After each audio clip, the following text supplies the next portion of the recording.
Bagaimana proses pembahasan RKUHP? Apakah sudah mendengar aspirasi publik dan apakah pasal-pasal yang menjadi sorotan tetap akan dilanjutkan?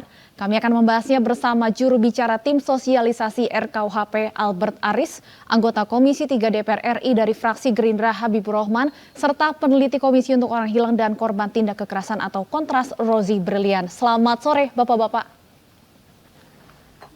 Selamat sore, Assalamualaikum. Waalaikumsalam. Baik, saya langsung ke Pak Albert terlebih dahulu. Akan segera disahkan RKUHP ini banjir kritikan dan masih saja ada pasal-pasal yang disoroti karena dinilai kontroversial.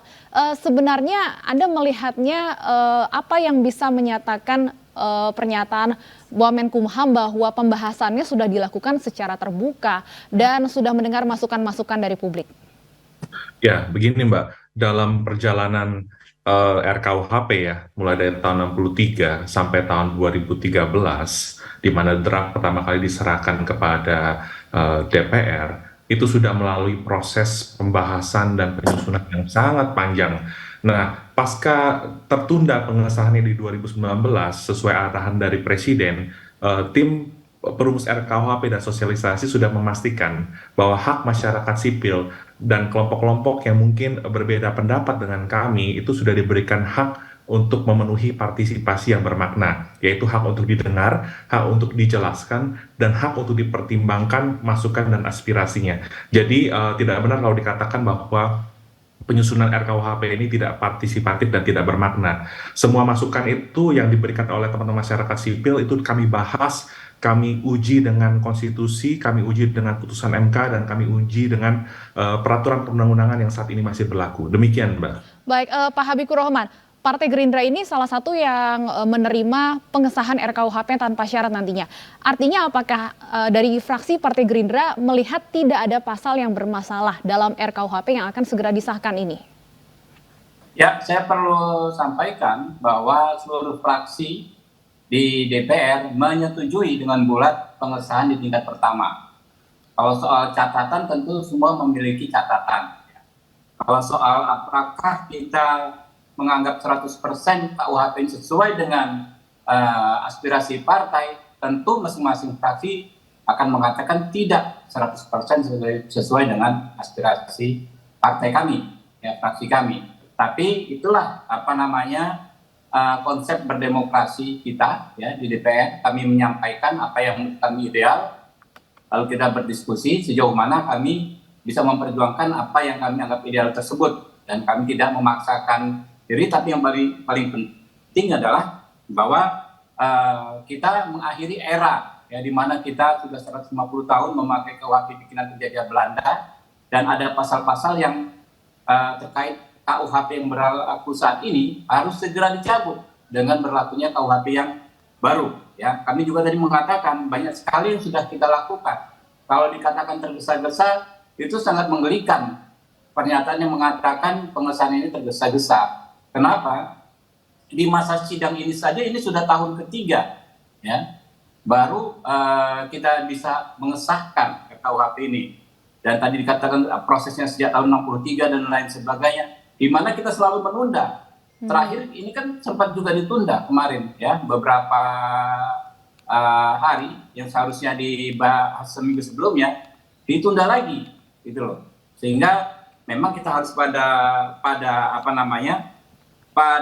satu titik kita harus mengesahkan. Ada berapa hal, ya, berapa hal yang sudah dilakukan DPR. Dalam hal ini diantaranya juga fraksi Gerindra dalam konteks menyerap aspirasi masyarakat. Yang pertama, ya, menyerap aspirasi masyarakat soal penghapusan pasal, ya, misalnya pasal advokat curang, ya, itu dari teman-teman organisasi advokat. Kami perjuangkan berhasil dihapuskan. Lalu penghapusan kata dapat dalam pasal 100 hukuman mati. Ini saya terima ratusan, bahkan mungkin ada hampir 1000 WA, ya. Saya di blasting, WA kami di blasting semua, meminta pasal tersebut kata dapat dicabut.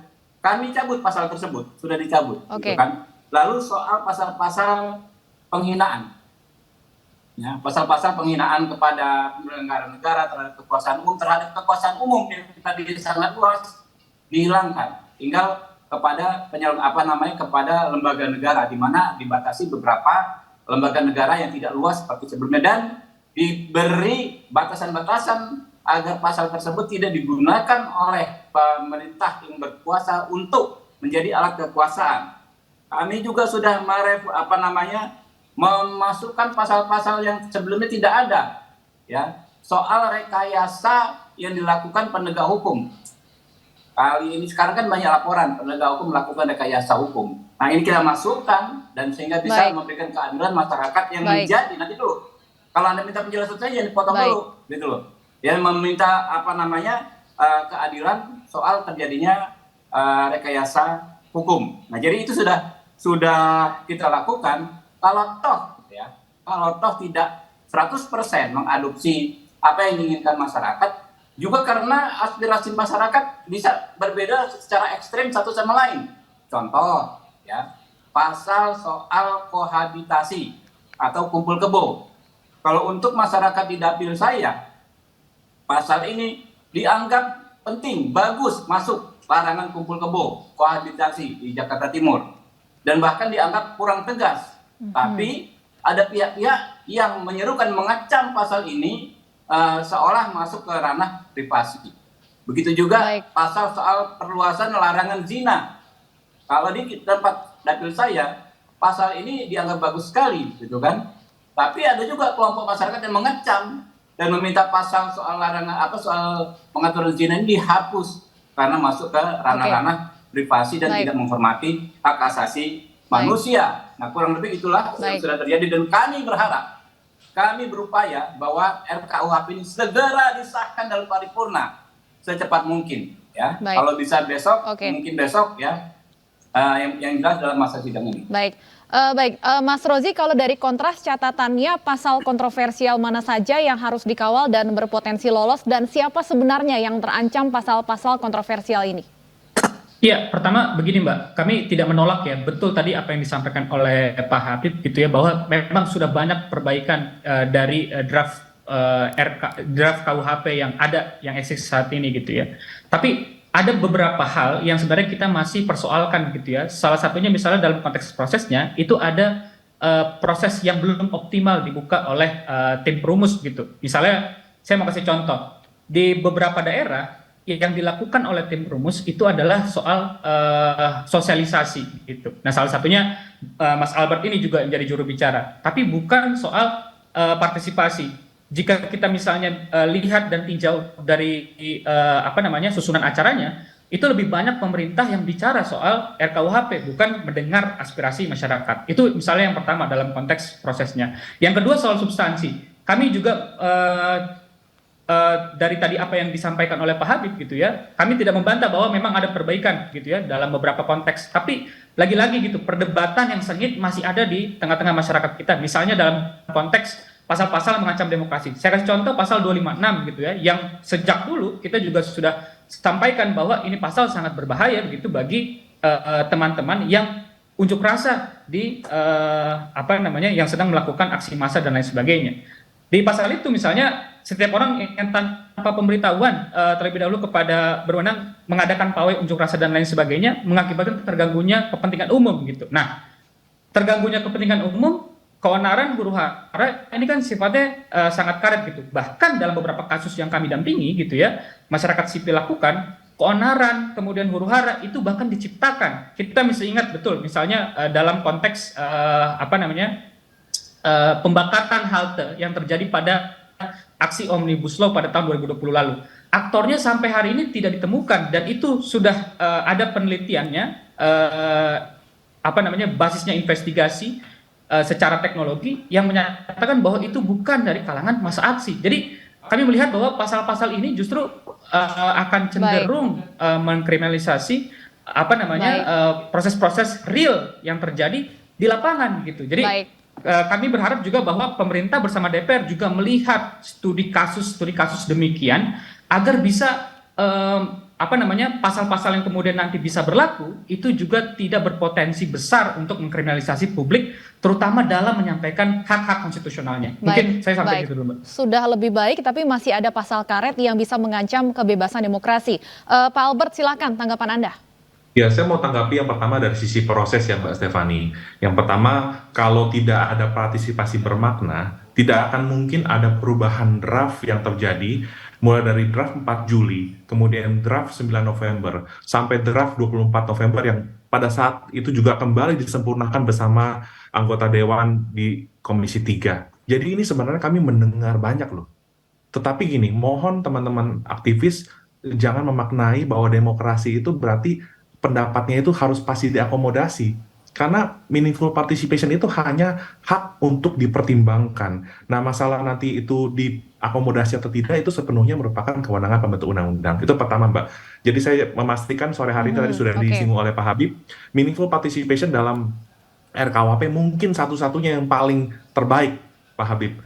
Betul ya Pak, ya paling terlama dan terbaik undang-undang ini untuk meaningful participation. Itu yang pertama. Yang kedua, mengenai pasal 256 ya, itu babnya ada di ketertiban umum Mbak Stefani.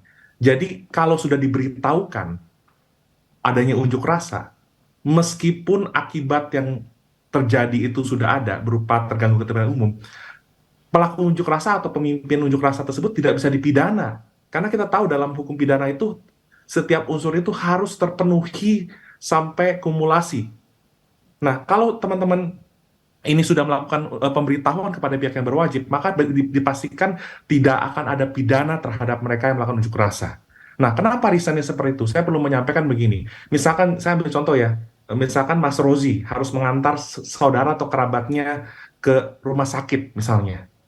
Tiba-tiba ada demo tanpa pemberitahuan, ada unjuk rasa tanpa pemberitahuan, sehingga akses untuk menuju rumah sakit tersebut menjadi terhalang. Bagaimana hak asasi dari eh, apa namanya orang yang sakit Hmm, tadi untuk oke, dipenuhi hak kesehatannya? oke, Nah, tentu poinnya dalam melaksanakan hak asasi untuk unjuk rasa baik, yang dijamin penuh konstitusi, kita juga baik. perlu memperhatikan hak asasi orang Baik, lain.